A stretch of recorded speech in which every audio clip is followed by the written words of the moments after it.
God is good and all the time. Hallelujah. Kanang God is good mga igsoon. It is not just an expression, but atuan na siyang gikinabuhi tungod kay atong nasinatian na maayod yun si Lord. Amen. Hallelujah. Okay? So, dinigura sa mga igsoon, ako mong dadon sa tema nga naguluhan, the distinction between the greatest and the least in the kingdom. Hosted sa gibasa nato from the Gospel of Matthew chapter 5 verse 17 to 18. So nakuha nato diri under ani nga message nga passages mga igsoon. We have four verses nato ang danon karon. Kung naay kalainan, no, diri nato na divide mga igsoon ang duha ka klase nga mga Kristohanon or gitawag nato believers. Okay? But before that mga igsoon, I would like to stress out what is the purpose of having this theme or title.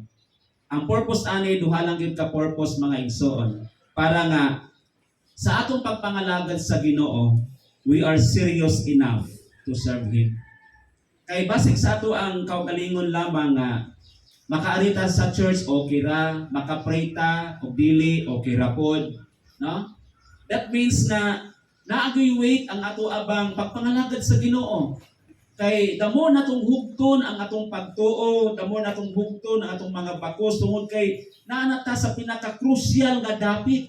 Naanata sa pinaka-crucial nga panahon diin ang pagbalik sa Ginoo is at hand.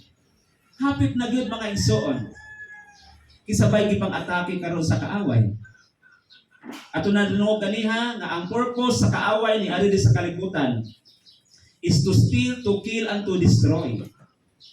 And you and I are the believers of Christ. Muna nga, kung ikaw o ako nakailakang Kristo, then let us be serious in our service to the Lord. Muna importante mga igsoon, para nga at least na-reason si Lord ba nga hawakan ta. Amen. Na-rason ang Diyos nga pugnan ta. Na-rason ang Diyos nga stop ta sa mga untoward accident. Mo na mga igsoon, let us be serious. Ikaduha, always be faithful. Mo ni continuation nato mga igsoon sa atong message sa milabayng Domingo. Again, duha ka klase sa mga believers, faithful o unfaithful.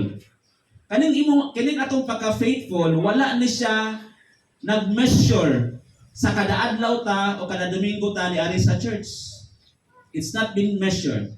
Parehas na na mga igsoon sa gihulagwan ni Jesus nga ang usa ka tag-iya sa balay or kabtangan, nilakaw siya sa iyong dapit o dugay mo pa ulit.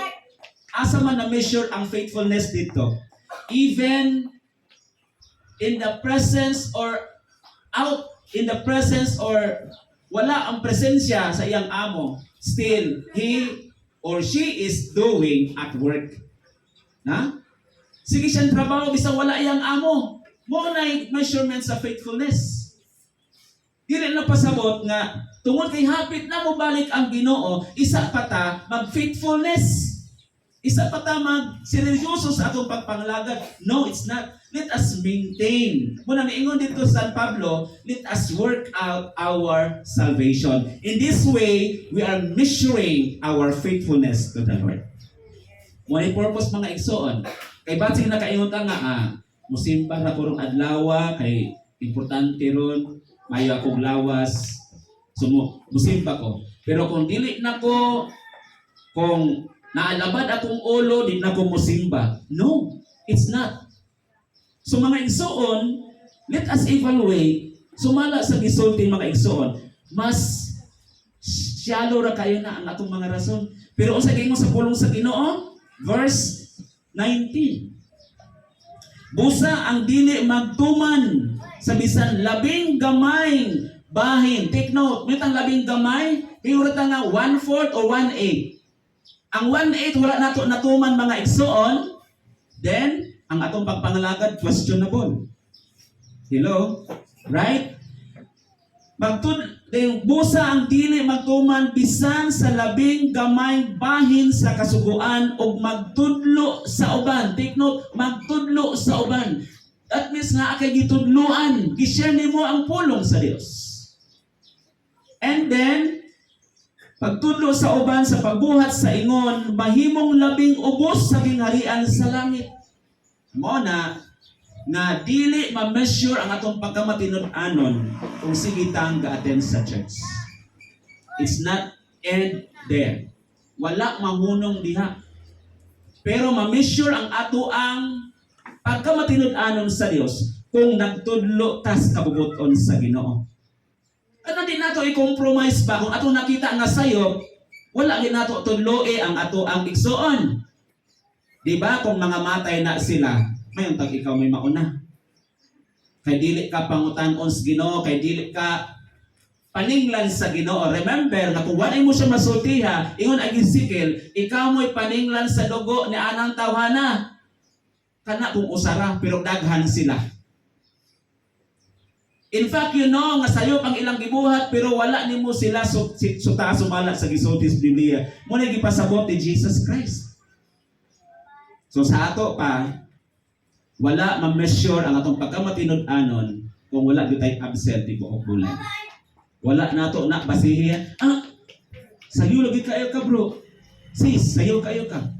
No? Wala nato na gipatigayon diha. Sige naman kagkalit. No? That means na you are not faithful. Okay, it's up to you. Dili ako mo'y judge. Kisa mo'y judge? Jesus. As long as the Bible is concerned, atong gitudlo mga igsoon. Muna gitudlo na to. Alright? So, muna mga igsoon ang gisulti. Then verse 20. Musa gisulti. Busa sultihan ko kamo. Kaya pag i-follow up ni Jesus. Nga dili kamo makasulod sa gingharian sa langit. Kung ang inyong pagtuman sa kabubuton sa Dios sama lang sa gihimo sa mga magtutudlo sa balaod o sa mga Parisiyo. So pangutana, sayon ra bang makaatog langit? Listen. Mao na mga igsoon ang purpose nganong wala pa ni balik si Jesus Christ because ang langit dili pwedeng sayon-sayon na sudlon. Heaven is not a joke. Kanauban nga kanta-kanta ra sa langit wala ang beer. Wala beer ito, kani makasulod. Hello. Mo na mga igsoon nga 1/4 kanang ubos diha, kita mo'y pinakaubos kung dili ka mutumas kabubuton sa Ginoo. Kunya ang pinakakabubuton sa Ginoo magtinudloay ta. Amen. Magpahimangnuay ta. Kung ingon sa Apostle Paul, pag dinasigay ka mo niya ining paglauma. Nga naman, because ang pagbalik sa Ginoo, we are always get ready of the coming of the Lord Jesus Christ. The enemy is wanting us to destroy, to kill, and to steal. Kawato niya ang atong kalipay, labaw sa tanan ang atong relasyon sa Ginoo. Nga instead, nagkikuha na tagikan sa kangit-ngit paingon sa kahayag. Punitang birahon sa kaaway mga igsoon. Then, we will stand sa ato ang pagkakristohanon, sa ato ang pagkamatinud-anon sa Ginoo. Diha sa itong mga pag-ampo. Dili sayon ang sudlon ang langit. No? Kasagaran mingon nga, anak na lang ko sa imong reliyon, pastor. Kay sayon raman di ay ta, makaato na tayo langit. Bubayo-bayo ro ta sa itong kamot. Lukso-lukso ta, nga pagkahuman sa wali na, dito na, nangyamid na.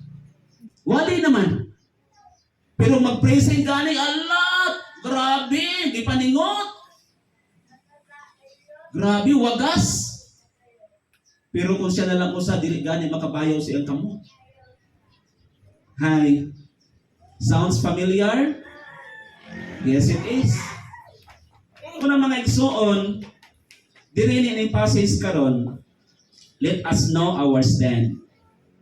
Kung nabalaan na ito nga week ta di ang dapita, so kinahanglan na itong i-improve.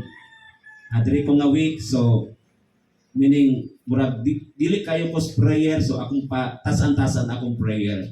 So dili kayo ko Kuan ka na bang nakuiwik ani nga di ko gana mo basa Bible kay pagbasa pakli pa lang din ako sa Bible manghuyab naman ko.